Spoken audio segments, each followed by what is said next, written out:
Thank you very much, Chairman, sir.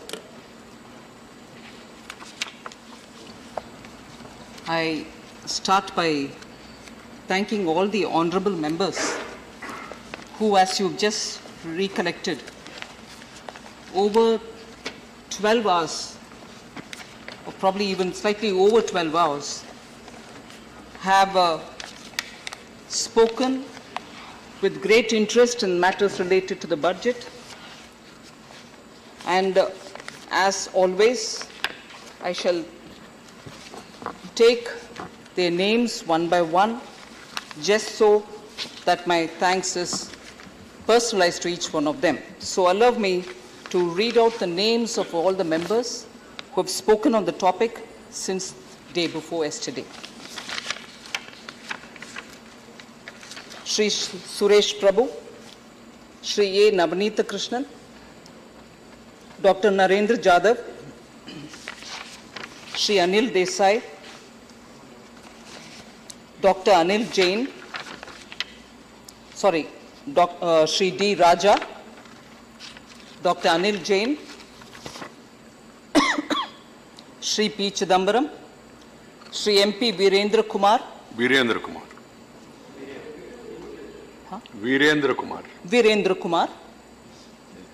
Shri Ravi Prakash Verma, Shri R. Vaidalingam, Shri Sukhendu Shekhar Roy, Shri Prasanna Acharya, Shri Ram Chandra Prasad Singh, Dr. K. Keshavarao, Shri Elamaram Kareem, Professor Manoj Kumar Jha,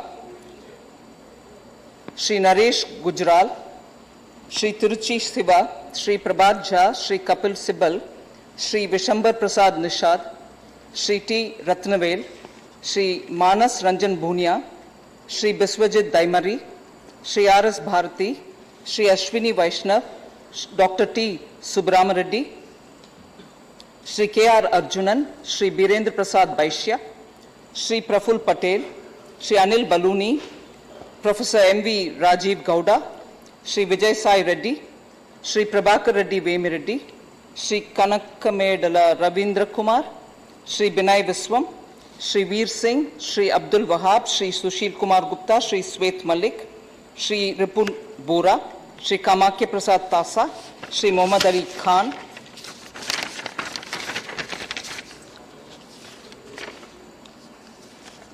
Ms. Vansukh Sayam, No. Shri Ramdas Atavle.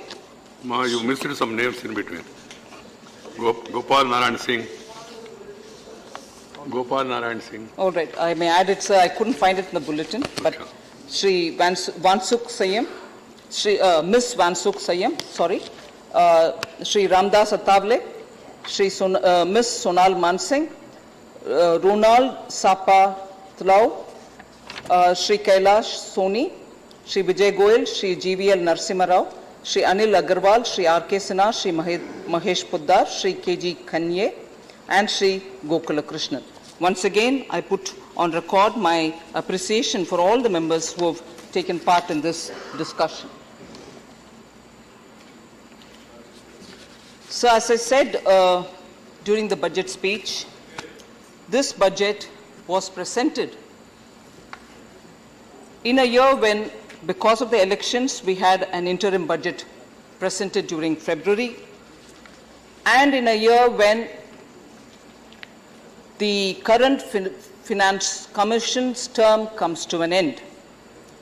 So, the relevance of referring the Finance Commission here is because the devolution of finances are decided by the Finance Commission, and as a result, everything that you do in the budget is very much influenced by the Finance Commission, and the existing Finance Commission's term ends this year, and the new Finance Commission's report is expected sometime during November of this year.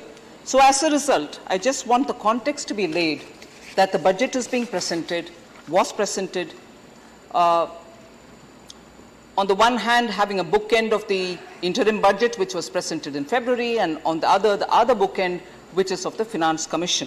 So in that context, the budget therefore could go ahead with giving a vision which was mentioned in the interim budget itself. The vision was for an India which is going to be very futuristic with a lot of transformational changes, and about 10 different aspects which made up for what we have laid out as vision was all mentioned in the interim budget. I shall not really completely recall each one of them, but it is important for us to keep that in the background, that this big picture which we tried projecting in this budget was essentially the big picture which comes out from the vision that we've laid out in the interim budget. And in wanting to achieve in the next course of 10 years that vision, we have also given ourselves an interim, let us say, mid-course target, and that is the much talked about $5 trillion economy level that we wish to reach. It's a target because targets always help you to keep in the direction of wanting to achieve it, and therefore every scheme that you would want to plan, every activity that you would take will be all diverted with that kept in the focus in your mind, and therefore the target achieved will help you to half achieve the vision that you've set for yourself for the next 10 years. So with that said, a few things which are mandatorily things which are presented before the House, I shall just bring it out for the consideration of the House. With the constitution of the 17th Lok Sabha after the general elections in 2019 and the formation of the new government, the regular budget which I've referred to you now of 2019-20 was laid in the House. The regular budget for 2019-20, which includes the Finance Bill 2019, demands for grants 2019-20, will kind of cover the entire fiscal of 2019-20. Now, the budget, as I said, is an important milestone, particularly this year, because it is the second such a budget being presented post the implementation of the GST. So if GST was introduced on 1st July 2017, this budget is the second which is presented to this House, and the highlights of the budget estimates is something which I'd like to present before you. With a continued emphasis on empowering the states, the total resources transferred to the states, including the devolution of state share in taxes and releases under the centrally sponsored schemes in BE 2019-20 is estimated to be 13,29,428 crore. This entails an increase of 82,845 crores over the RE of 2018-19 and 2,44,298 crore more than the actuals for 2017-18. The next issue is of the budget 2019-20 reflects the government's firm commitment to substantially boost investment in agriculture, social sectors, particularly in education and health, keeping the fiscal deficit at 3.3% of the GDP as against 3.4% which was envisaged in the interim budget of 2019-20. Government is committed to continue the path of fiscal consolidation without compromising on the requirements of public expenditure placed by the various sectors. So I like to underline that this is achieved through a prudent rationalization of expenditure and mobilization of additional resources.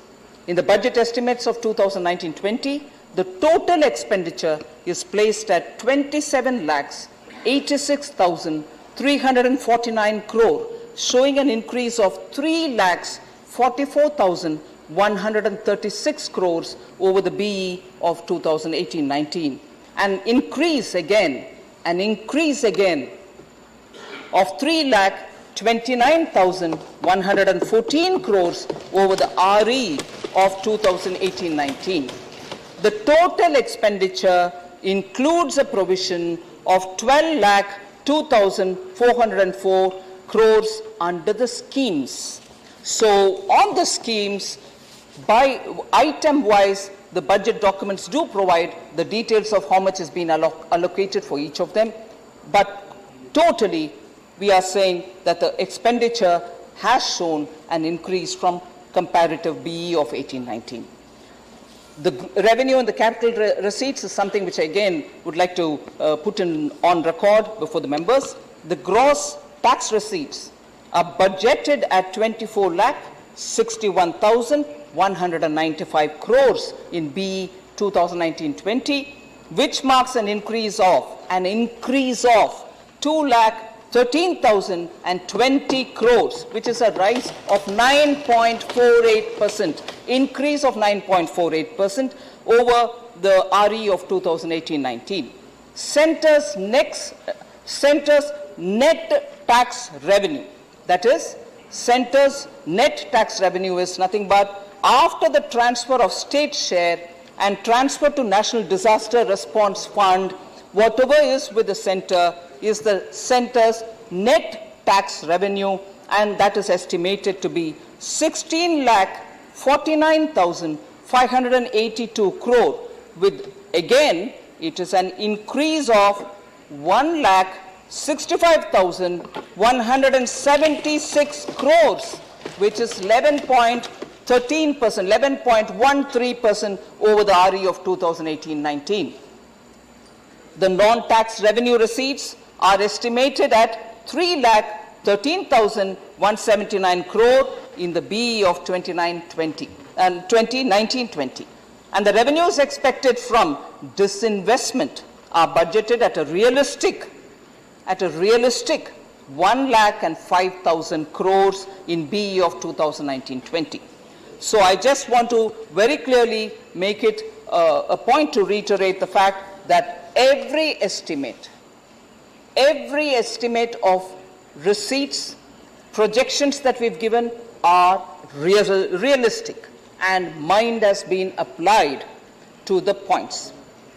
The projections made in the budget are realistic and adequately provided for, particularly for items of expenditure such as defense expenditure, pensions and salaries, internal security, and other welfare programs and establishment expenditure of the government. So, to fully finance these expenditure commitments, necessary resource mobilization from tax and non-tax revenues have all been envisaged.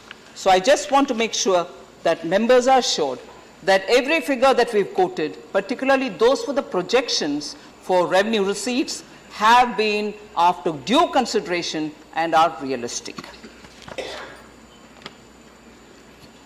So I just want to draw the attention of the House through you. When we say that we have a vision for India, when we say that mid-course we want to ensure that we reach the target of the economy's size to reach $5 million US dollars level, trillion US dollar level, it's not without a plan. And the plan is definitely, first of all, to increase investment which is coming into the country.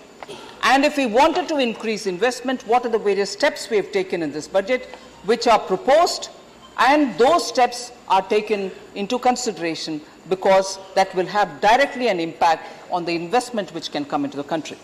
And therefore, if that will promote the growth of the economy. What are the items that I want to mention before you is those, there is a list of it. Liberalization, further liberalization of FDI investment, that is foreign direct investment policy. Lowering of corporate tax to the level of 25% for those whose annual turnover limit is not just up to 250 crores, but we have increased it to about 400 crores. Third is the income tax deduction of 1.5 lakh crores, 1.5 lakhs on the interest paid on loans to take purchase of electrical vehicles. Then, moving the GST Council, which we propose to do, we are moving the GST Council for the reduction of GST rates on electrical vehicles from 12% to 5%. Further, government has also increased the scope of voluntary pension scheme for retail traders and shopkeepers. And then, by increasing the scope, we have only said now it will be available for everyone, every shopkeeper and every retail trader with an annual turnover of less than 1.5 crores. Further, we are also saying that the government wishes to the government wishes to push infrastructure development with an intention to invest 100 lakh crores in infrastructure over the next 5 years. So in order that the infrastructure development is given its due pace and the traction with which Manya Minister Nitin Gadkari had worked in the last term, we want to encourage infrastructure development, and therefore we have expressed an intention to invest about 100 lakh crores in infrastructure over the next 5 years. Again, in order that the scheme for funding of upgradation and regeneration of traditional industries, we have said that we shall start to facilitate cluster-based development to make the traditional industries become more productive, more profitable, and also become capable of generating sustained employment opportunities. We have also very clearly taken a pro-growth measure by reducing the customs duty on certain raw materials and capital goods. And to further promote domestic manufacturing, allowing one woman in every SHG for a loan of up to 1 lakh in the Mudra scheme. So it's important when all of us are repeatedly expressing, and rightly at that, expressing our concern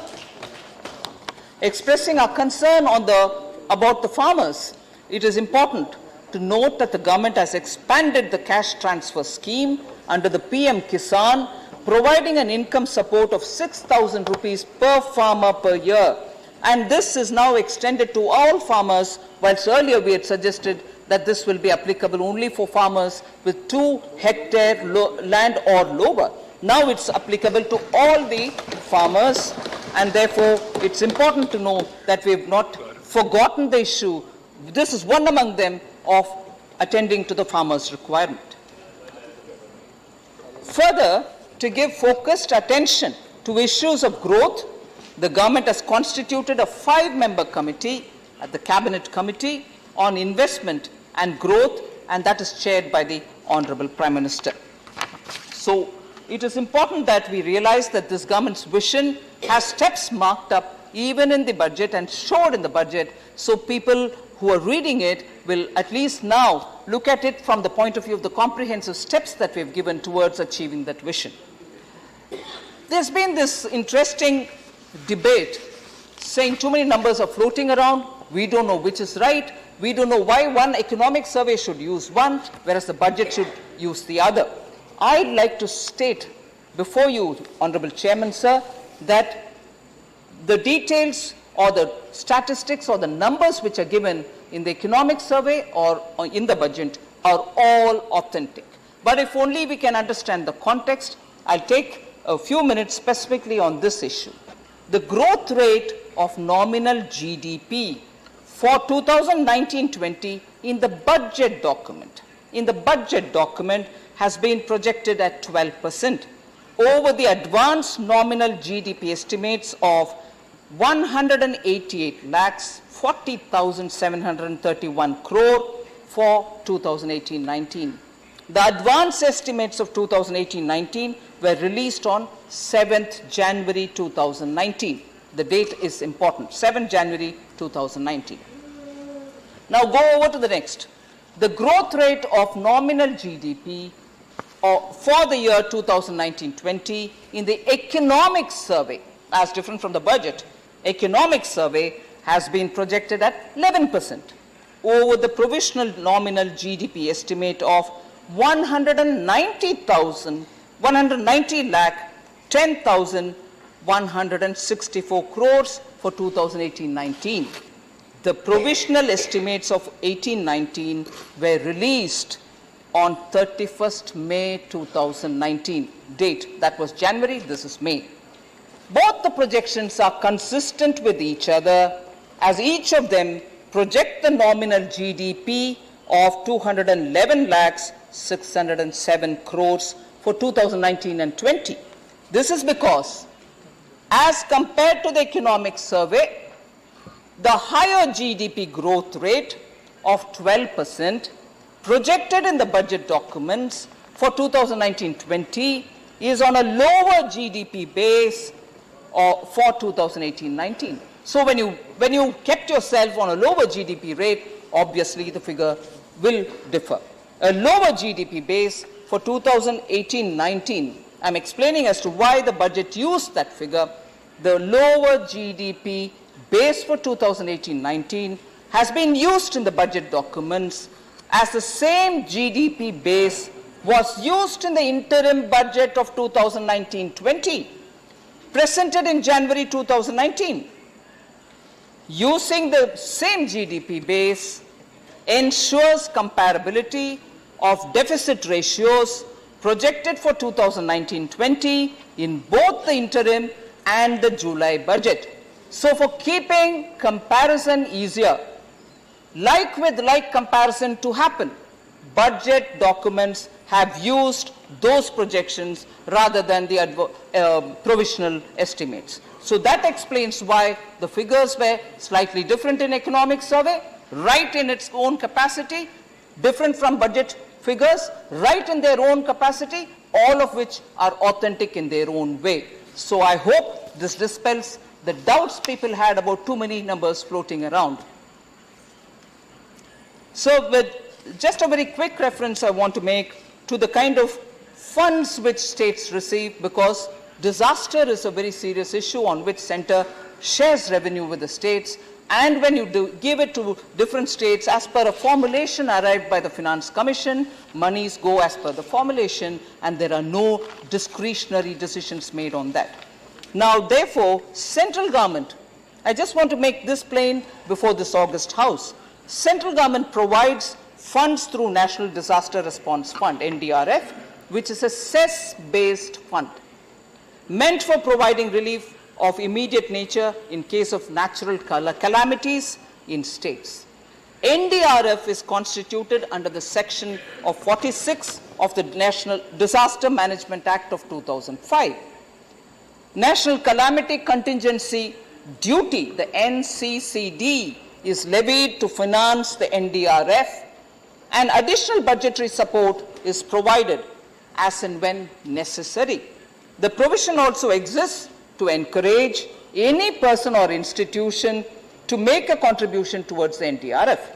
Eventual to the implementation of the GST itself, collection on account of the NCCD is on lower side, and therefore gross budgetary support is being provided to supplement the requirement in this respect as regards the NDRF fund.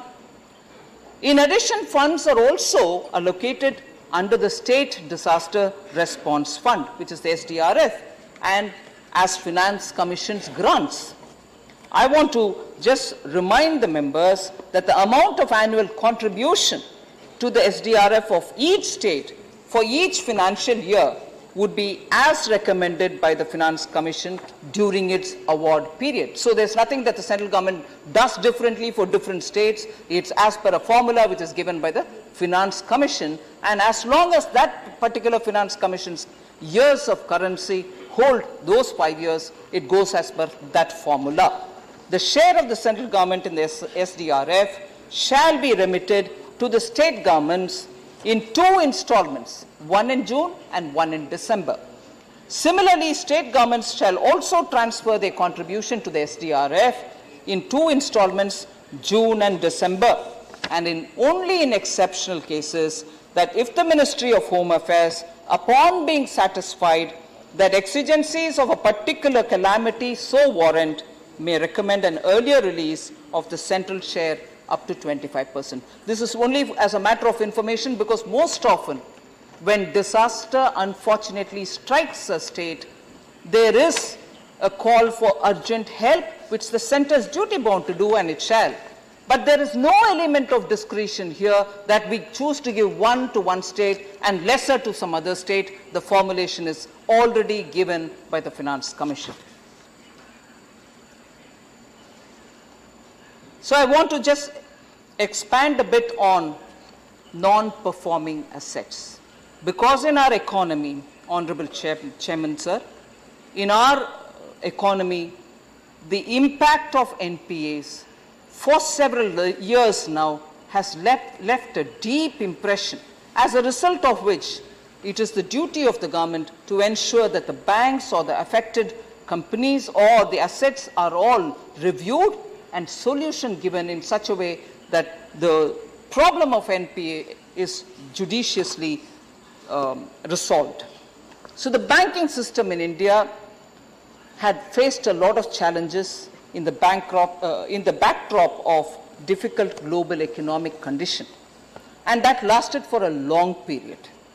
As a result, it had impacted banks' asset quality, their earnings, and capital adequacy. The problems in the banking sector have been further aggravated due to the stressed non-performing assets, which were recognized as such after the Reserve Bank in December 2015 did an asset quality review. The primary reasons put by the Reserve Bank of India as cause for the non-performing assets were spurt in the stressed assets in recent times, leading to caused by aggressive lending practices during a downturn, loan frauds, corruption in some cases, and also the economic slowdown. There were also systemic factors which added to it. And the systemic factors can be listed out: a culture of lax credit discipline, lack of domain expertise for loans of a specialized nature, and large exposure to consortium lending, non-adherence to loan covenants, and so on. So, our government came up with a 4 R's strategy consisting of recognition of NPA's transparency, resolution, recovering value from stressed accounts. I said 4 R's. Resolution, recovering value from stressed assets, recapitalizing public sector banks. You've come to know that even in this current budget, we have given a large chunk of money for the recapitalization of banks, and reforms. So the 4 R's strategy of resolution, recovering value from stressed accounts, recapitalization, and reforms of the PSBs have resulted in a great deal of easing of the NPA situation. I just want to also tell you, comprehensive steps have been taken by our government to expedite and enable the resolution of NPAs through various other means also. Change in the credit culture was effected with the Insolvency and Bankruptcy Code, the IBC, which fundamentally is changing the creditor-borrower relationship.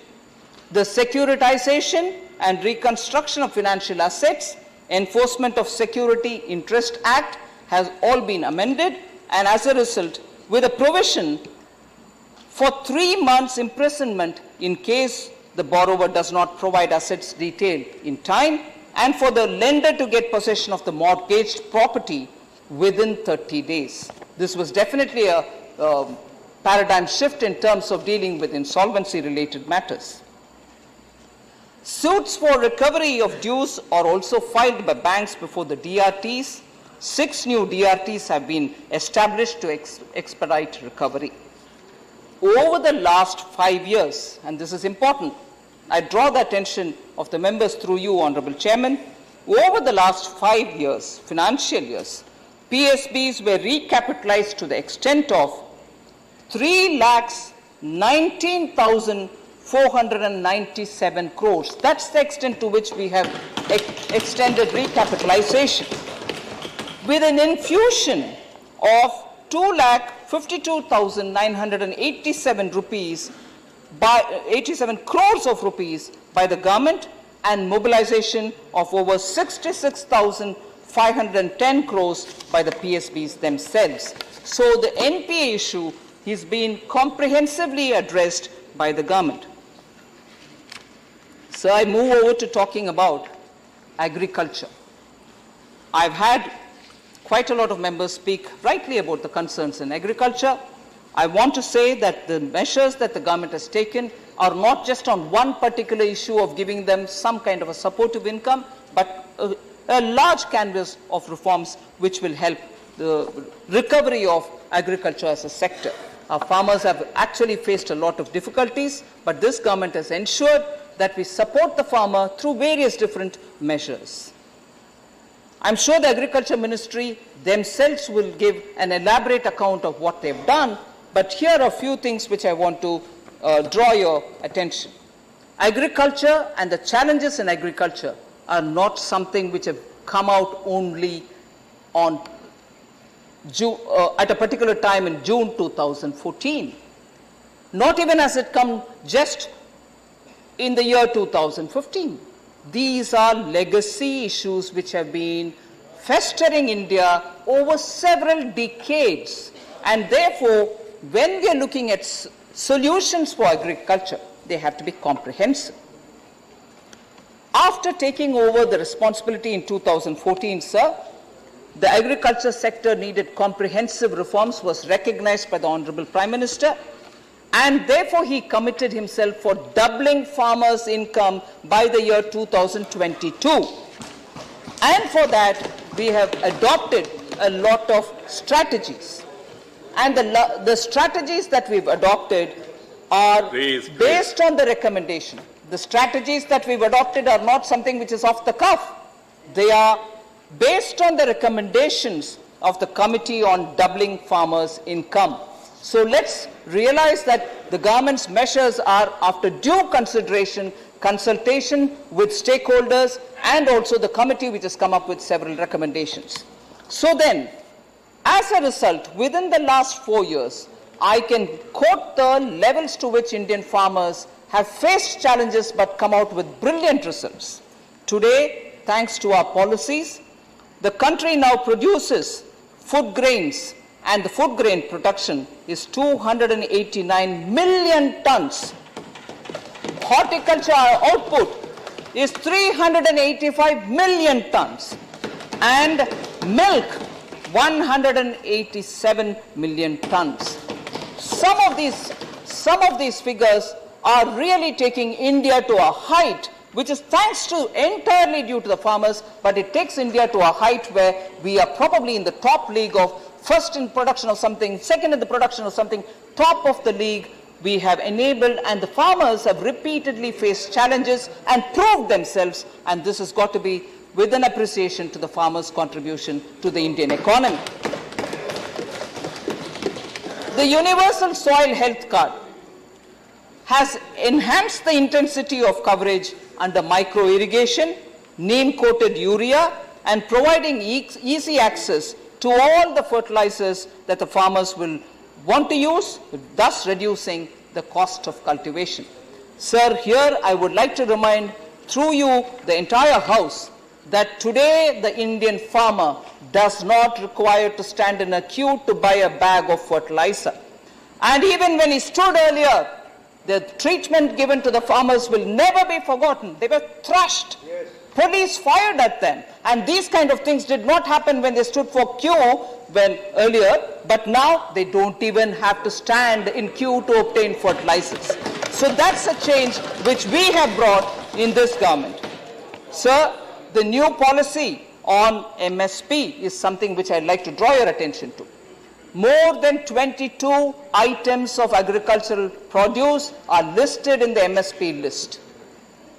Till before 2014, majorly just for wheat and rice and not for any other crop was MSP provided, although it was in the list for which MSP could be given. But it is our government which, after coming into power in 2014, has provided MSP for all the items of agricultural produce in that list, and not just given the MSP, but ensured procurement happens in those prices. So it's one thing to declare it in the paper and another to go and procure from the ground, from the farmers at that price which is declared as MSP. So with the adoption of this new policy, all the commodities which are mentioned in that list of MSPs which are notified have seen a big jump under the MSP.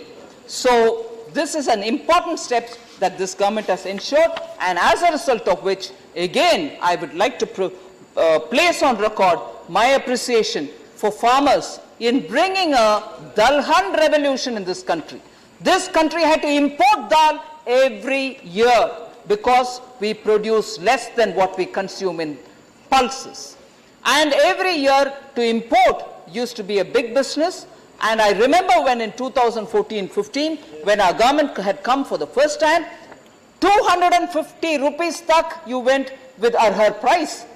The price of arhar reached 250 rupees. Urad went to 200. And many other pulses also reached that level. But tell me, sir, I'd like to put this question as a mark of observation through you for the rest of the members. Since after 2014-15, have we heard skyrocketing prices on pulses? Never. The prices of pulses have been kept completely under control, thus taking care of the Aam Aadmi's protein requirements. So we would like to tell you that not just in pulses, the Indian farmers have performed brilliantly and we are very grateful for their achievement, but so is the case now where the Prime Minister has clearly laid a blueprint before us to ensure that import of edible oil also should come down, for which even in Tilhan oil seeds we have ensured that we'll have a plan for farmers to support them, give them the right price, procure if necessary, and make sure oil seeds are produced as much as we require so that the import of edible oils can come down. I'm sure the Agriculture Minister can speak more about it, but this is one of the steps taken for a self-sustained agriculture in India. So market reforms in agriculture. We spoke about it in the budget. I'd like to repeat it here. Market reforms has been the policy cornerstone for us. We had ensured that by building a national agricultural market through the ENAM, a new market architecture consisting of GRAMs, which is the GRAMs, Agricultural Marketing Societies, competitive wholesale markets can be brought in for agriculture exports also. So the Ministry of Commerce also has adopted an agri-export policy with targeting to double the agri-exports by 2022. So we are not talking about increasing the farmers' wages to double by 2022. Even agri-exports will double by 2022. So it's a comprehensive, holistic approach for agriculture. Sir, this does not mean we have forgotten the welfare of the farmers. These are measures through which his productivity, his better price obtaining, and his export are all being taken care of. But on the other side, we are ensuring that the welfare of farmers are also attended to. PM Kisan is a major program which has been rolled out. 6,000 rupees per month, per year to each farmer is being sent. This historic step involves 87,000 crores in a year, and that has been provided for by the government. We are also now working on a pension scheme for the farmers called Pradhan Mantri Man Samman Yojana, through which farmers, when they reach 60 years or above, will have some pension to fall back on. There's also greater focus on risk management through crop insurance schemes. So pension schemes, for which the provision happens from today, will of course benefit the farmer when he becomes 60, but that's not to be ridiculed. I would like to put that before you, Chairman.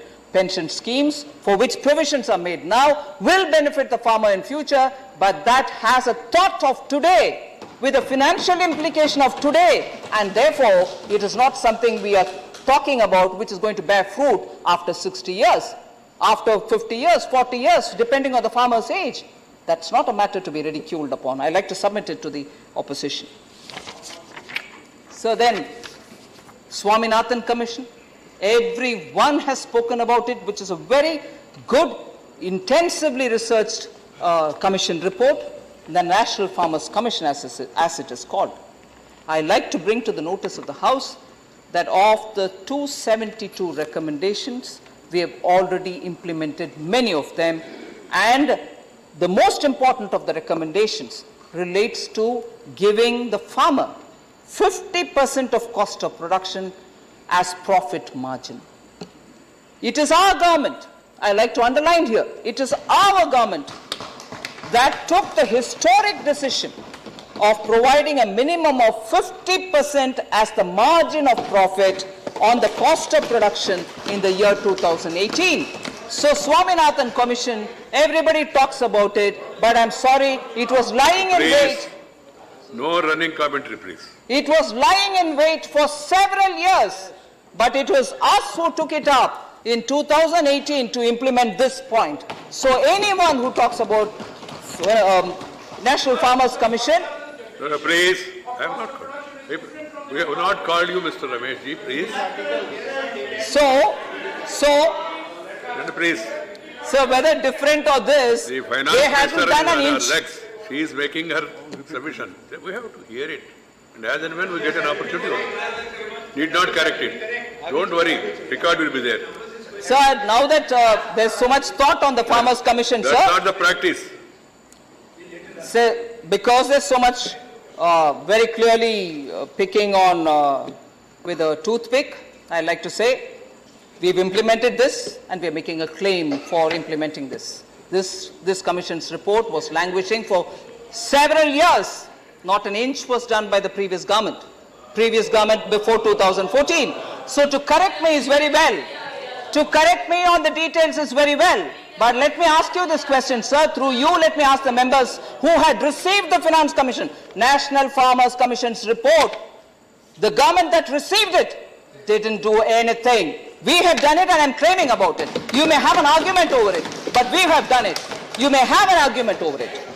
Sir, therefore, MSPs are notified annually for Kharif and Rabi crops based on the recommendations of the Commission on Agricultural Costs and Prices. It is the Ministry of Agriculture which examines and makes appropriate recommendations to the Cabinet for consideration.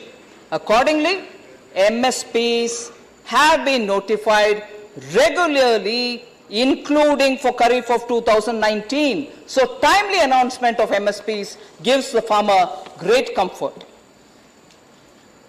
Sir, we've also spoken about zero budgeting for farming, on which I have said very clearly, many states have already started doing some work or the other. We recognize the work which is being done by different states, governed by different parties, but we at the national level want to underline the importance of a zero budget farming. And therefore, when I talk of zero budget farming, it's more specifically to address farmers related issue, and I'm just leaving at that. There can be a lot of discussion over it, but I just want to underline the fact, together with this, however much the opposition might want to talk about, I want to say the crop insurance scheme is something on which I just want to read some numbers. In 2016-17, sir, the gross premium was 22,103 crores. Claims paid were 16,257 crores. And number of farmers who benefited from are 146 lakhs of farmers. Now, in 2017-18, the claims which were paid were 21,270 crores, and 175 lakh farmers have benefited from the crop insurance. So even as we are talking about monies being given to states, monies probably getting reduced under the central schemes, I will come up with details for particularly the MNREGA, for particularly the PM Awas Yojana, on which quite a lot of questions have been raised. I'll give you the specifics. But before I do that, one data which I want to share with you, through you in this August House, is resources transferred to state and union territory governments.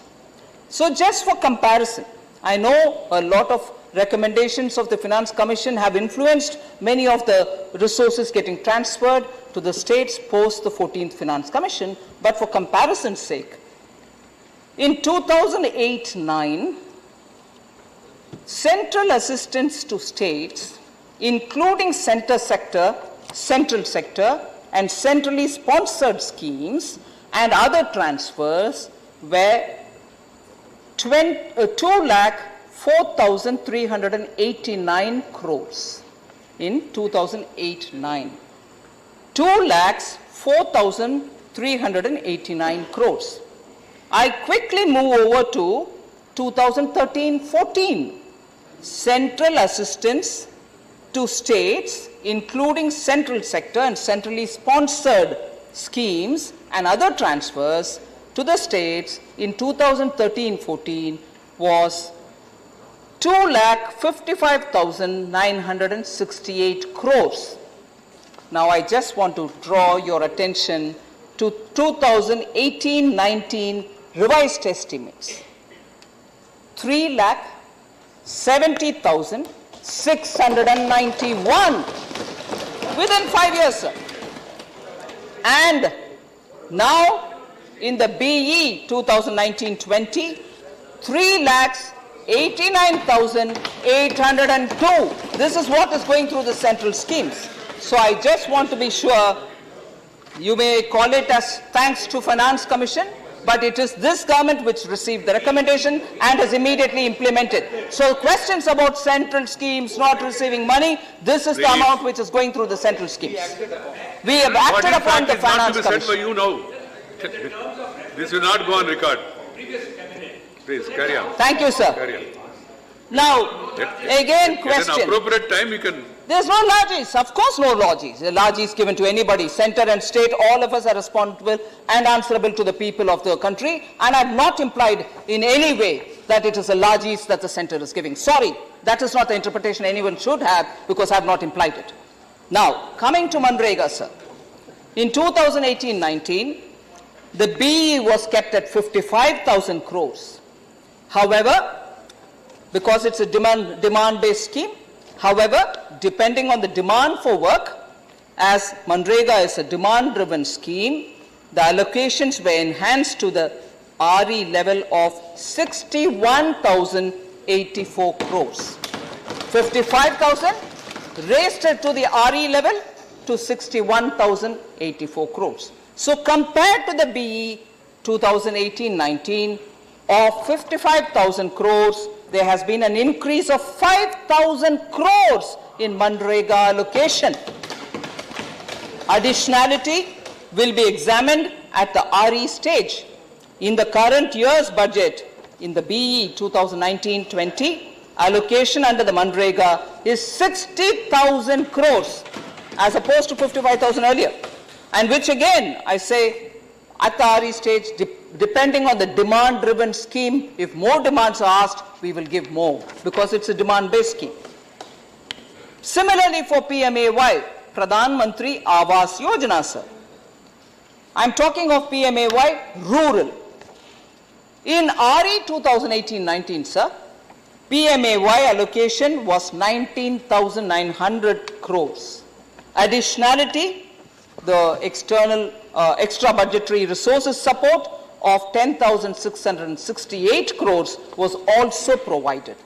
The total support thus was to the tune of 30,568 crores in 2018-19. In the BE of 19-20, the budgetary support has been pegged at 19,000 crores. PMAY beneficiaries are almost being fully covered, but if required, the fund can be augmented at the RE stage or with EBR. The decision on EBR, just for the records, is not yet taken. Now, PMAY urban. In RE 2018-19, the PMAY allocation was 6,505 crores. Additionally, EBR support of 20,000 crores was also provided.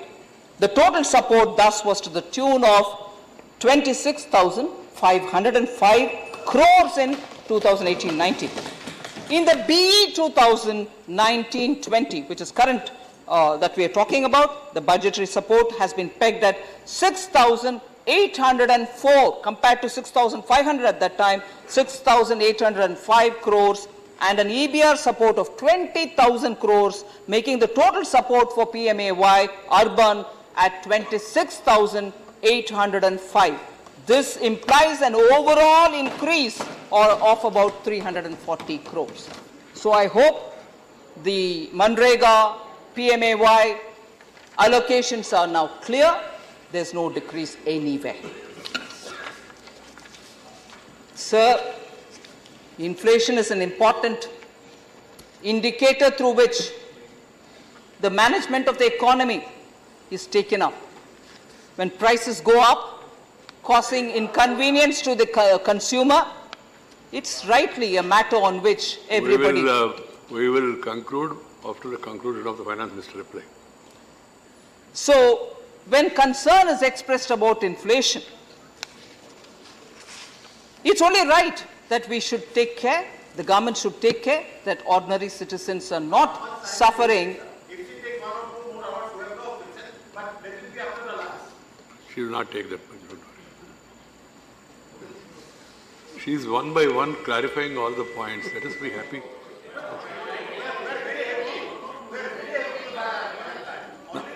Okay. Okay. And please, Karita ji, let her conclude. She is almost coming to the end. She will conclude it. Why are you unnecessary? Appearing as if we are not willing to. This is Finance Minister of India, that to budget reply. So thank you very much, sir. I appreciate that the members had spent long hours last evening. I'm not even spending that many hours. I have to respond to each one of you all. So kindly, sir, as you've suggested, I will try to make it short as possible, but I shouldn't commit the error of ignoring points which have been raised by several of the valuable, honorable members. Sir, inflation, as I said, is a very important point on which governments are normally questioned, saying, can you see the hardship faced by the consumer? And it is on inflation that I like to present before you that the government between 2014 and 19, and even today, has completely kept control of. Inflation has never been allowed to raise its dirty head to inconvenience consumer. And on that, I just want to give you a very quick rundown on the numbers. Sir, when I'm talking of consumer price index based, the CPI inflation based on CPI, inflation based on CPI in 2014-15 when we had just formed the government, the headline inflation was at 5.9%. Between 14 and 15, down to April 2019, that 5.9% inflation based on CPI has come down to 3% only. We have ensured that all through, and nowhere is there a dip and rise. I can read the total number of figures every year. Between 14-15, 5.9, 15-16, 4.9, 16-17, 4.5, 17-18, 3.6, 18-19, 3.4, and now in May 19, it's come down to 3. So nowhere have we allowed even a little rise in the inflation. Now, if that's the case with the headline, what was the case with the food inflation, which affects food products?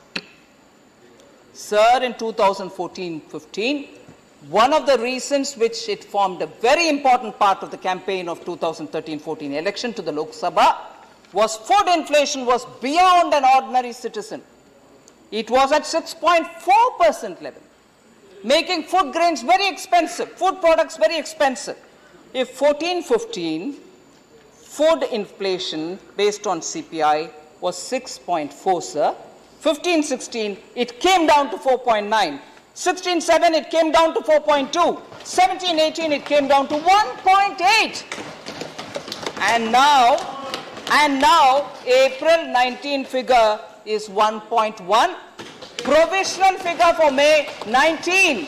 Provisional for May 19, it's at 1.8. So complete control over inflation is the achievement of this government between last time and within 1 year, 1 month after coming now. So inflation, which is a very, very powerful tool to gauge people and their levels of satisfaction, this is the record I have to place before you, sir. So I can go on to speak about what we've done on startups, because that has a big impact on young people who want to be very innovative, contributing to the economy. But before I do that, of course, for the sake of the members, I went through the budgetary allocations for each of the schemes which have an impact on the common man. I did this analysis for about 99 schemes which have an impact on common man. But from among them, I just read a few where there should be no doubts whether our allocations have come down or gone up. I'll just read a few of them, sir, so that I can submit this paper for people's further research. The Mahatma Gandhi National Rural Employment Guarantee Program, last year, 2018-19, 55,000 crores, which I just read out. Now it is 60,000, gone up. Umbrella Scheme for the Development of Scheduled Castes, 5,183, gone up to 5,445. Sir, Umbrella Program for the Development of Scheduled Tribes, 3,806, gone up to 3,810. Umbrella Program for Development of Minorities, 1,440, gone up to 1,590, all in crores. Pradhan Mantri Krishi Sinchai Yojana, 9,429 crores to 9,682 crores. Pradhan Mantri Gram Sadak Yojana, 19,000 crores for last BE, retained at 19,000 crores. It's not come down. National Rural Drinking Water Mission, 7,000 crores has now gone to 10,000 crores. So National Health Mission, 30,000 crores, 30,634 crores is now gone to 33,651 crores. National Education Mission, sir, 32,613 has gone up to 38,507. So National Program on Midday Meal in Schools, very important for the children's nutrition. 10,500 crores has gone up to 11,000 crores. So Umbrella ICDS, 23 ICDS, very important again, 23,088 crores of 18-19 has gone to 27,584 crores. Sir, National Livelihood Mission, 6,060 crores has gone to 9,774 crores.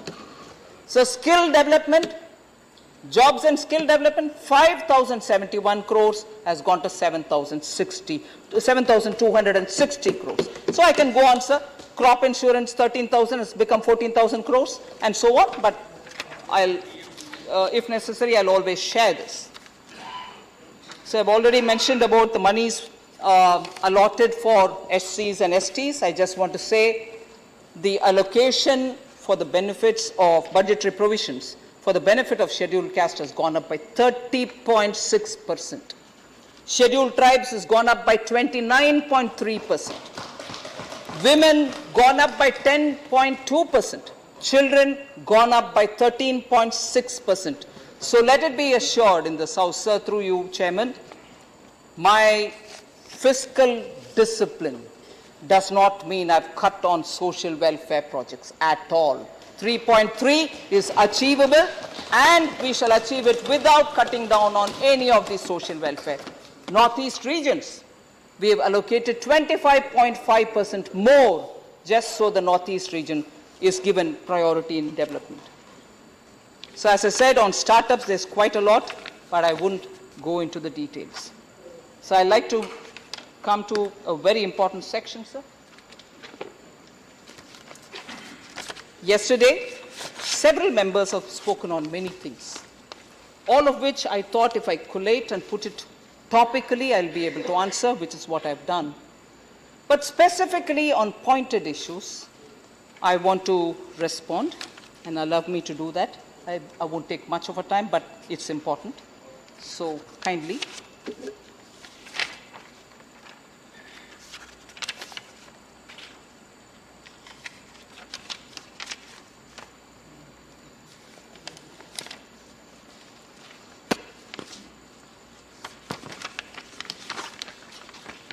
So, former Finance Minister, Shri P. Chidambaram, spoke on a lot of matters which are absolutely relevant. I first of all put on record my appreciation for the fact that after his input and intervention, he came across, walking through the aisle to me to say that he shall not be here when I'm giving the reply, because he has some previous commitment already made in Chennai. As a result, he will not be here. I'm very grateful, and I really appreciate the gracious step that the former minister has taken to come and tell me that he's not going to be around when my reply is being given. So, some of the parliamentary best practices, I do place my appreciation. He had raised a lot of issues, and of course, in his own suave, soft, and very, very well-read, and being a very experienced finance minister, has said a lot of things on which I will definitely want to reply point by point.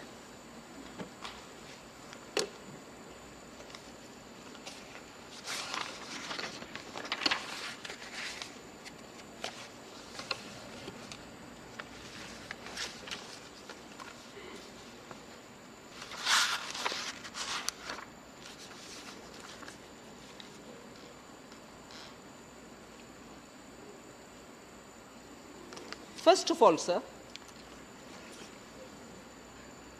he had quoted a lot of figures, and actually they are attractive to hear, and they are also very captivating, thinking, whoa, why? This is where the government has been put on the mat. Look at the figures.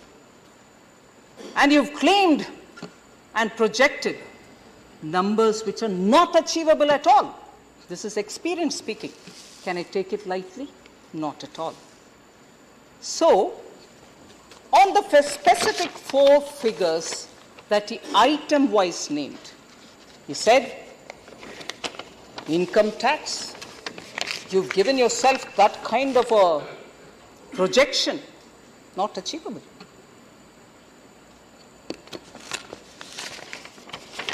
He had said, sir, that last year it was 7 point something, and you've given a projection of 23.25. How are you going to achieve it? Very relevant question, sir.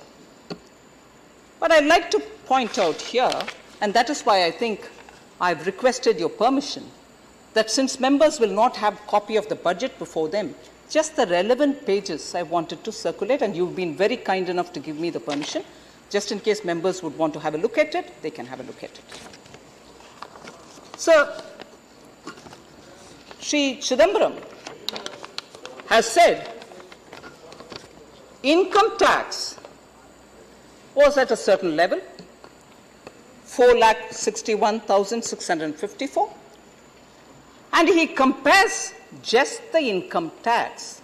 So, generally income tax includes income tax, the STT also in it, and together with it corporate taxes also added, so all of them together make income tax. So, if you have to look at income tax, you will take the figure which is income tax, STT and corporate tax together and compare like with like. I don't know, but I am doing a little reverse calculation, a little liberty taken on the figures quoted by Shri Chidambaram, because he has not explained how we arrived at a certain figure, but they are not part of my budget in some cases, so I need to explain, saying he's taken the figure for 2018-19 of just income tax and compared it with the previous year's income tax, STT and corporate tax, and then said, oh, your growth rate was this, and the next time he compares again just the income tax. I am reverse working. I am not saying this is what P. Chidambaram ji has done, but otherwise I can't see where he's got these numbers from. So, income tax of 2018-19, he again compares just the income tax, perhaps without adding income tax, STT and the corporate tax to get the total, but compares just the income tax with the total and says your number is 23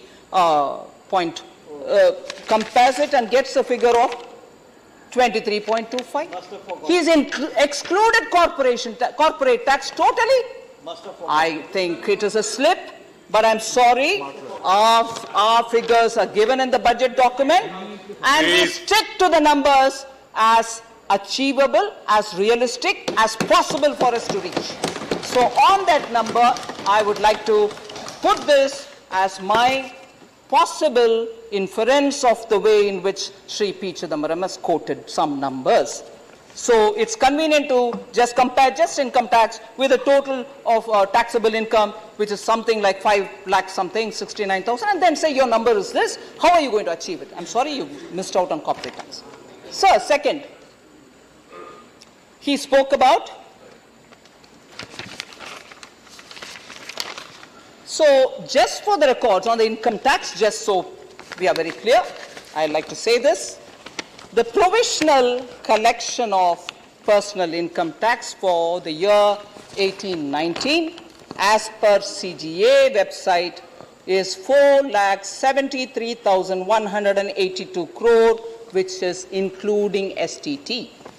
Actual collection of personal income tax for the year 2017-18 as reported in the budget documents is 4,30,722, which is given in the page 2 of the receipt budget 2019-20. That's what I'm circulating so that you know I'm talking actually what is in the budget documents. According to the growth in personal income tax collection for the year 2018-19 is 9.84% as per the CGA provisional over the last fiscal. And that is also attached. The Honorable Member, Shri P. Chidambaram, I'm taking his name because he had clearly said he is not around and exempted himself. I hope you have no objection.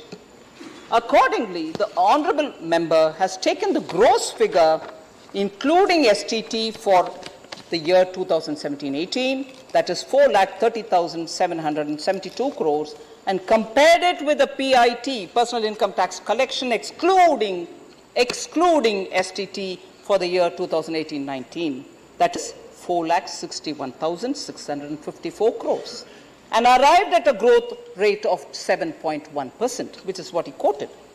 Had he included the STT in both the figures, the growth would have been 9.84 in the place of 7.1.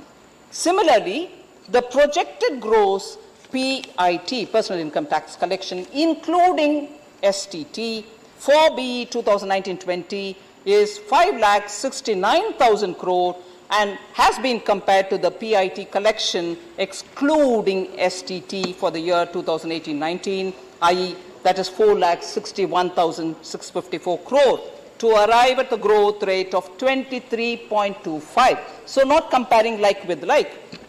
Had he included the STT, the growth rate would have been 20.24%, which is achievable, which is what I'm saying, which is what is said in the budget document, which is achievable considering our past record over the last few years and also imposition of higher surcharge on income tax, high income individuals. And that's also, you can see it, it is in the website available. I'm just showing a picture. This is not attached to the papers I've given you. Now, sir, next it comes to the customs. Customs. Shri Chidambaram said, customs was negative by 8.6%, minus 8.67. That is the actual growth of 2018-19 over 2017-18. He claimed it's negative. How was this figure arrived at?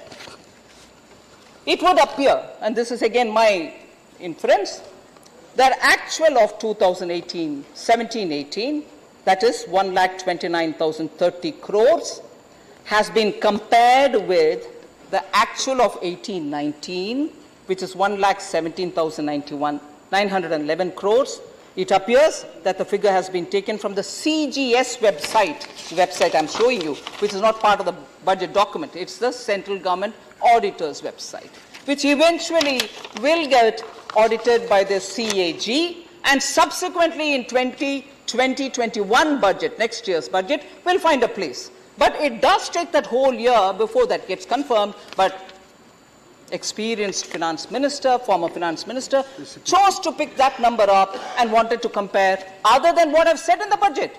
That number will come when I'm talking about the budget of 2020-21, but he's taken that already. It appears that the figure has been therefore taken from the CGS, Controller of Government Audit, website, which is still only provisional, but he's taken it already. All right, so what is the correct picture? The correct picture is in 2017-18, sir, in the first quarter was the pre-GST, which included CVD and SAD. There is a systemic little correction which everyone will have to take into consideration. This needs to be removed from the collection figure of 17-18. All this will be done during the CAG for the first quarter for arriving at appropriate comparison. But we didn't wait for the CAG, we've taken it up. The CAG would look at this correction which has to be done, because post-GST, the CVD and SAD have now been taken out. So with this correction, which is necessitated post-GST, the actual growth of customs in 2018-19 would come around 37%. In the first quarter of 2019-20 itself, the actual duty, customs duty collection stands at 39,036 crores. In this first quarter, we've already collected 39,036 crores.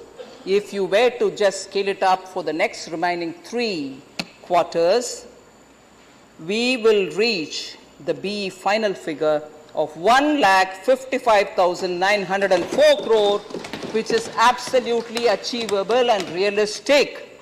So the customs figure, which we had quoted as 32, which was subject to a lot of consternation in the mind of our former finance minister, saying 32% in customs, can you achieve it?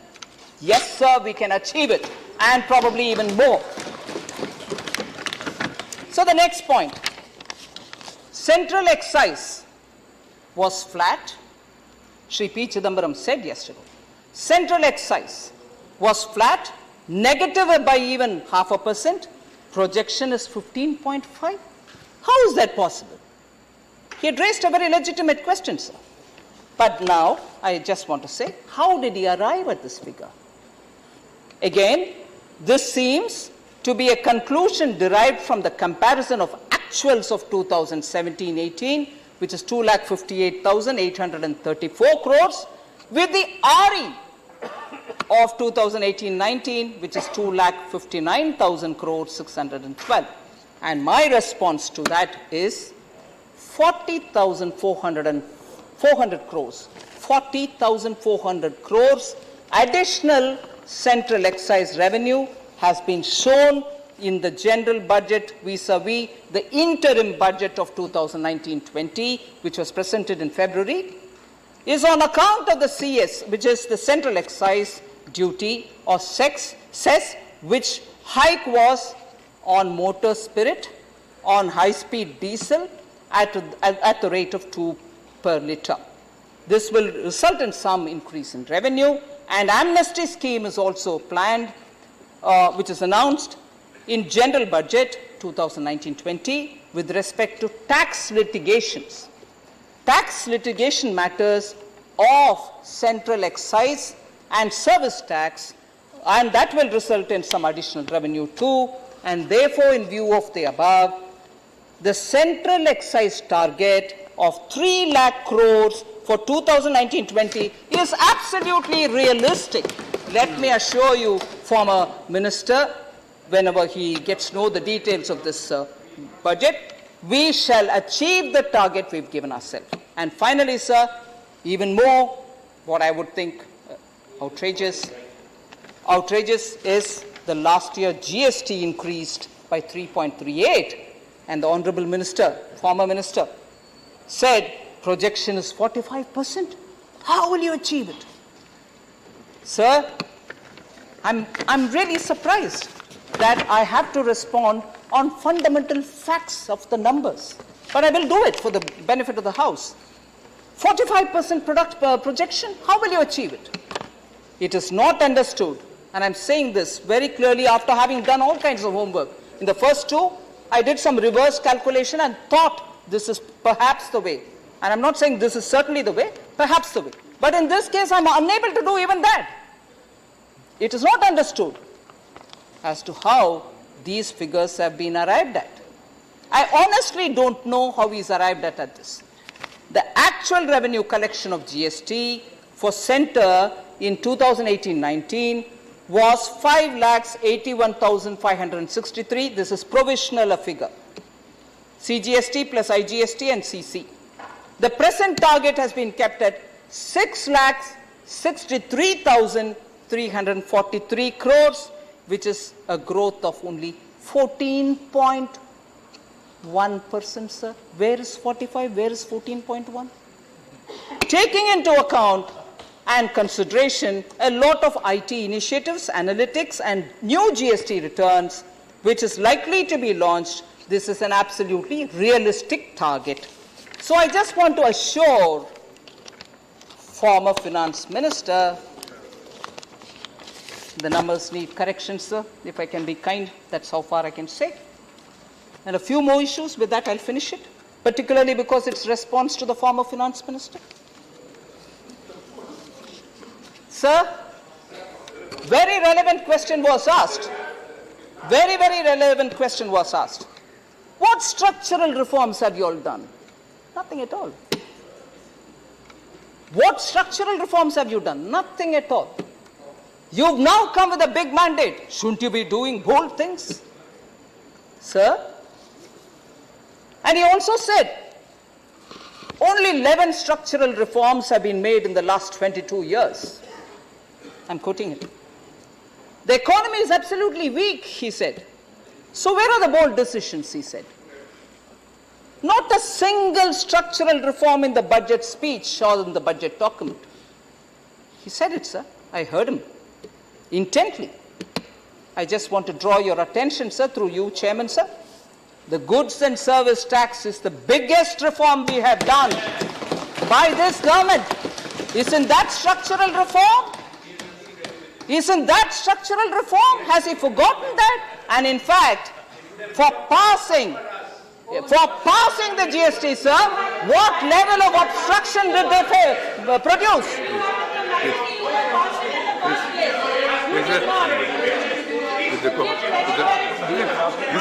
She has not yielded. Yielding now, sir. Please. I am not yielding now, sir. Sorry. She has not yielded. Please. Please. You may say it, sir, but I will not yield now. We can't give an explanation. No, Anand Sharmaji, please. Anand Sharmaji, please. They were obstructing us. Swat Malik, members should not talk to each other. Nothing will go on record other than what the ministry is saying. Please. No, please. People know it. Why should we? This is not argument. Please. No. This is not the way. Sir. Please. Members are developing a new habit and a bad habit of sitting and talking. Second, standing without permission of the chair and speaking. And thirdly, making noise also. My point is, if you want to make any voice, you have an opportunity. When you got an opportunity, when you got an opportunity, you made your points. First time, in detail, the finance minister is trying to respond to each and every point. We should be happy. If there are discrepancies, something wrong, you know the way to correct it also, and you can give a notice also, and it will be taken up in an appropriate manner. Minister. Sir, please. On the GST, there's no denial.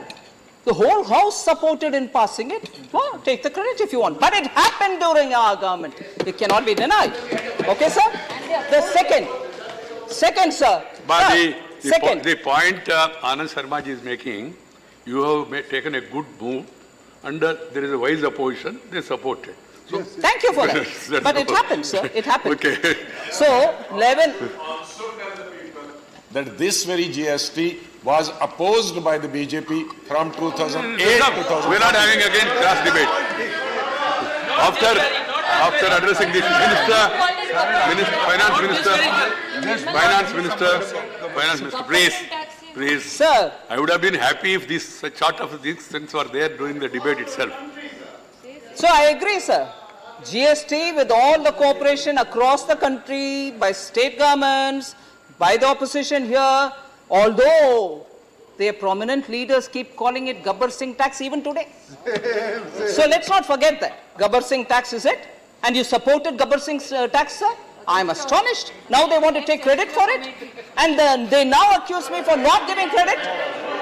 Excuse me. No, please. Excuse Please. me. Choose anyone. Rajiv Gowda, this is Choose not a anyone. bazar. This is You Rajya want Sabha. credit Please. for GST Gabbar Singh tax? You take it. Sir, next, sir, Insolvency and Bankruptcy Code उतना repartee was होता रहता है enacted in Anand ji. 2016 as a unified framework for resolving insolvency and bankruptcy matters, again a structural reform.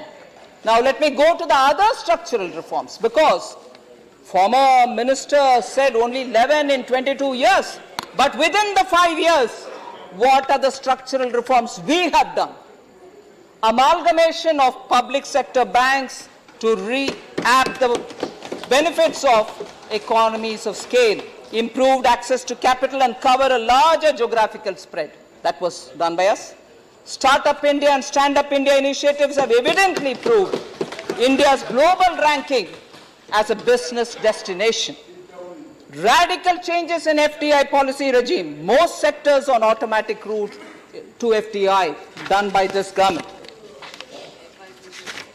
Special thrust on key development sectors, including rural roads, housing, railways, power, highways, and digital infrastructure. And to support farmers, direct income support at the rate of 6,000 per year has been introduced, announced under Pradhan Mantri Kisan Samman Nidhi, again structural reform. Sir, much before even I go into the next, the DBT and the Aadhaar, they may have started it. To the extent which we can spread it, give support statutorily, and also show using DBT, the government has saved several crores of rupees which were otherwise getting pilfered. DBT and Aadhaar, reducing the tax burden on middle class, individual taxpayers having a taxable annual income up to 5 lakhs will get full tax rebates. Government has invested for recapitalization of public sector banks, push to infrastructure development through Bharat Mala Pariyojana, lower income tax for companies with annual turnover up to 400 crores, special package including a slew of labor-friendly measures to promote employment generation in textile sector, developing inland waterways to shift a significant portion of inland cargo movement from road to rail, development of large public infrastructure on land parcels held by central ministries and CPSCs all across the country, action plan to deepen the market for long-term bonds. Don't miss that. Development of social stock exchange, very important, sir. I know a lot of members have already been very concerned about funds not being available, options not existing for social sector voluntary organizations. Development of social stock exchange, absolutely progressive idea which we have come up with. Even in the Western countries, many of them have not yet begun, some of them have already done, but development of social stock exchange on electronic fundraising platform for listing social enterprises and voluntary organizations. A very transparent way in which funding for these organizations can be done. Nirmala ji, Sir, 2:30 non-official day. I agree, members have to sir. go and I come agree, back. sir. I agree, sir. I'll tell you just You are responding very well. I am not. I have no Thank you very problem. much. But only members has to go and come back. I appreciate that, sir. I'll finish it. Please. I just want to underline, while saying that only 11 structural major reforms have been done in 22 years, the former finance minister took the mention of, or he mentioned only about abolition of license permit, FERA and FEMA, exchange control, and rupee to find its own value. These kind of steps have been taken by them. I do give credit for that. How many are there? If I missed out on some, please correct me, but how many did he mention? 4. How much have I read for 5 years? More than 16. More than 16. So, former finance minister, it can be even more. He mentioned, yeah, I've said it. I've said it. I've said he mentioned only 4, there can be more. I've said it. Sorry. Please. You Sir. carry on, please. This is not going on record. Why are you wasting your energy? Already you are hungry. Then spending more energy will be problem. Sir, there's nothing in the budget. Again, the former minister said that there's nothing in the budget which will increase household savings. I'd like to draw the attention of the House through you, sir. Government has taken various measures for investment promotion. I'll just like to list them. They will have a bearing on the savings because the huge squeezing out which is happening will be reduced and there shall be greater funds, and we'll also want more people to come into this fold of, buying shares, retail purchase of shares, and also savings. We have liberalized FDI policy. Proposed 100% FDI will be permitted for insurance intermediaries. Local sourcing norms will be eased for FDI in single band retail sector. Hopefully that will promote a lot more buying and selling at local areas, thereby giving more people more money in their hands, real money. The budget proposed to increase the statutory limit for FPI investments in a company from 24% to sectoral foreign investment limit, with option given to the concerned corporates to limit it to a lower threshold. Increasing the annual turnover limit, which I've already mentioned, 250 to 400 crores. The infrastructure development fund, the 100 lakh crores. Then public-private partnership model for the railways. And scheme, the Spurti, about which I've spoken a lot, Mudra for 1 lakh for women, 70,000 crores for bank recapitalization, are all ways in which small savings will increase. So then, very important point which former minister raised. Only 30 lakh people have got health benefits. 43% toilets are not usable because lack of water. I just want to draw the attention of the House, sir, through you. The above issue pertains to scheme implementation, which may be replied by the concerned ministry at the time of discussion related to the detailed demand for grants. But however, the following may be noted. Under Swachh Bharat Mission, Gramin, the incentive for individual toilet has been increased from 10,000 to 12,000 crores to provide for water availability, the point that the Honorable former minister raised, including for storing water, for hand washing and cleaning. Further, under the Swachh Bharat Mission Gramin, rural pans are used which require only 1 to 2 liters of water for flushing. A thought has been given even for that. Then, sir, as per the results of the National Annual Rural Sanitation Survey 2018-19, conducted through an independent verification agency under World Bank support to Swachh Bharat Mission Gramin, 96.5% of the households who had access to toilets are using them. So if there was not water, how will they use? 96.5% are using them, and that is not Government of India saying, it's an independent organization saying it. So they are under World Bank, so please remember that. Sir, if they use it, will they use it without water, sir? Please. Don't get into that.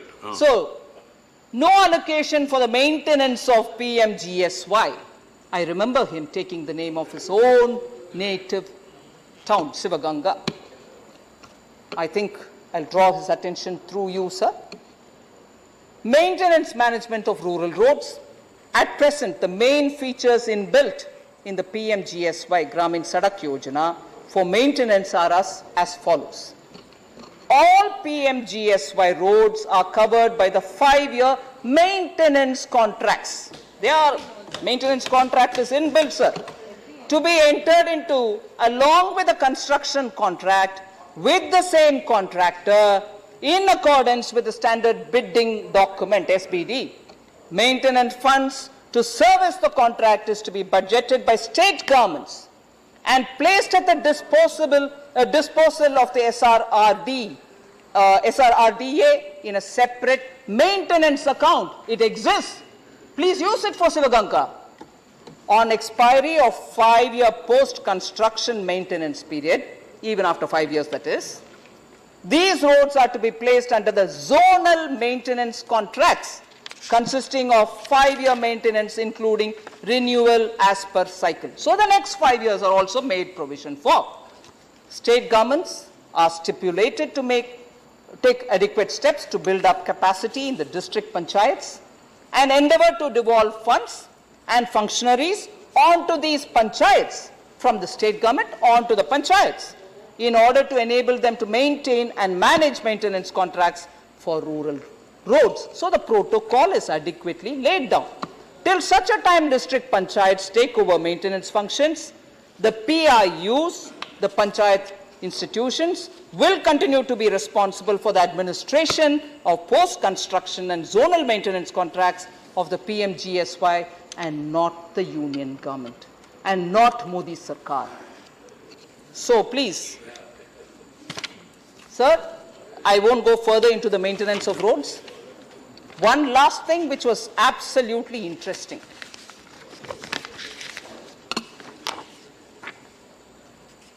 Sir, what was former minister telling us, sir? We have to introduce a bill also. Sir, I'm sorry, sir. Please give me a few minutes, sir. I'll finish it with this. Please. What was the comment, sir? The lenders of money lenders, can probably tell us. I don't know if I have the exact words. That this $5 trillion US business. I'll come to that. Sorry? No, other members are also She has covered covered wide range of issues. If you want, she will cover further. Are you ready?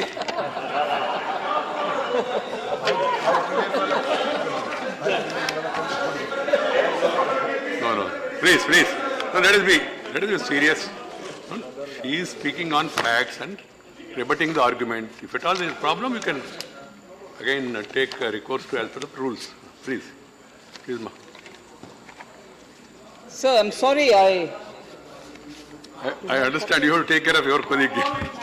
No. 1 minute. I'll probably come with the exact wordings. I don't want any one of you all to mistake me.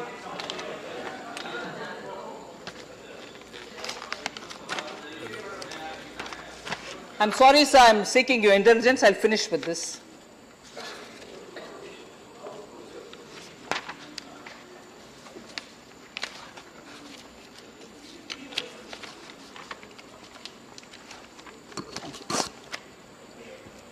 The goal of 5 trillion economy, sir, it's just a mathematical calculation.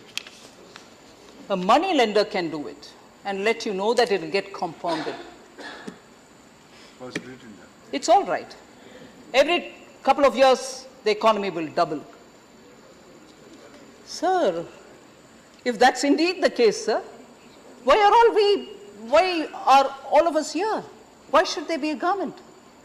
And I'm tempted to ask, indeed, if money doubles, the economy doubles anyway, just by the moneylender business, he can keep his kata, accounts keeping will tell you that don't bother, sit quiet, the economy will double in every few years. Is that why during UPA, no attention was given to the economy, but scandals were going on? All attention there. Economy will anyway double. Economy will anyway double in every 5 years. Don't bother. We'll concentrate on doing what we need to. Please. Income, increase our personal income. What is this, sir? What is the former finance minister trying to imply? Please. I'm sorry for having made an observation like that and slighted, mocked, ridiculed that governments needn't do anything. The country will, GDP will multiply every 2, 3, 4, 5 years. Let me ask this question, sir. In the first 60 years of this country, did it double every 2 years? Hindu rate of no growth was accused on us. Why didn't it double at that time? That was a Congress government. Why didn't it double? Please. No.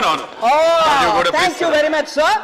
The contempt, the slight, the indifference, the subtle tongue-in-cheek, sir, I'm sorry, and therefore I have to come out fairly strongly on this. The inflation rate, the depreciation of the currency, the exchange rate, so many things will have to be managed so that this country's economy doubles. It's not that easy that only the money lender will keep an account and the economy will double on its own. I'm sorry, sir. With due respect to the former minister, from whom I honestly want to learn a lot of lessons, I will only say in the last few minutes, sir, you've been very indulgent to me, and I'm sorry to all the members that I've held you back from your lunch, and also the private members in Bill's times. One last word, sir. One last word.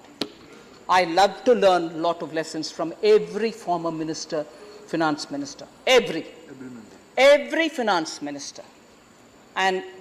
But just because former finance minister has sort of slighted our targets, didn't think it had any virtue, I just want to say the lessons that I want to learn from his Karyakal as finance minister. The voluntary disclosure income scheme, which was introduced by him. The Comptroller and Auditor General of India condemned the scheme, saying it's abusive and fraud, and genuine taxpayers have suffered. Shouldn't I be learning a lesson, sir? I'll second say, 2008, the credit culture was something which has really laid a lot of burden on us. In 2014, sir, when we came, the burden was passed on us on the election eve. In order to earn some brownie points, the then finance minister, for containing fiscal deficit within the budgeted 4.8% of the GDP, left a huge burden of unpaid bills for the next government, which was our government in 14. We took the burden on ourselves. I have to learn a lesson, sir. The under-recoveries of the oil marketing companies alone were said to be 1.4 lakh crores. We inherited that. I have to learn a lesson from the former finance minister. Both in 2008 and 2013-14, sir, separate terms as finance minister, Shri Chidambaram had accepted that he had accepted, I'm quoting him, that the extent of inflation in the economy was worrisome. Extent of inflation was worrisome. It is common knowledge, I'm quoting, sir, it is common knowledge that the government of the day will pay a price for high inflation, especially if inflation persists over a long time. This he said on December 12, 2014, sir. 2013, he had said this. Lastly, the white paper on black money prepared by the then finance ministry under the finance minister Shri Pranab Mukherjee, a former president, in May 2012, said something. I'd like to quote it again. It had a boxed item, sir, on participatory notes. Quote, these instruments are traded overseas outside the direct purview of the SEBI surveillance, thereby raising many apprehensions about the beneficial ownership and the nature of funds invested in these instruments. Concerns have been raised that some of the money coming into the market via participatory notes could be unaccounted wealth camouflaged under the guise of FII investments. SEBI has been taking measures to ensure that participatory notes are not used as conduits for black money or terrorist funding. Close quotation. And this is the white paper released during the time of Shri Pranab Mukherjee. So, interestingly, P. Chidambaram, again, who took over as finance minister in 2013. Please, Please. Yes, sir. No, Ripon, please. My reply, sir. I'm finishing with this, sir. SEBI and the Directorate of Enforcement, which have, I'm quoting here, this is a speech given in the Lok Sabha in 2013, so I'm not taking it from any other source. SEBI and the Directorate of Enforcement, which have a regulatory role in the matter, have not come across any instance of participatory notes being used for money laundering. FIIs are also required to provide an undertaking that they have not issued participatory notes to Indian residents or non-resident Indians, and KYC compliance norms have been followed for the beneficial owner of the participatory notes. And this was in 2013, sir. Final word coming from the Supreme Court, 2015, sir.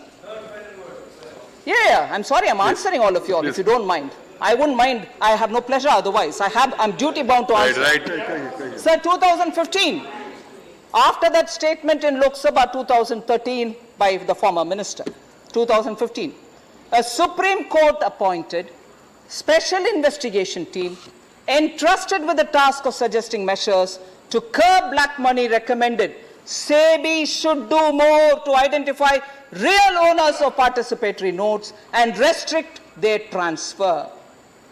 Many things can be added. In the past also, there have been concerns over Indian promoters using participatory notes.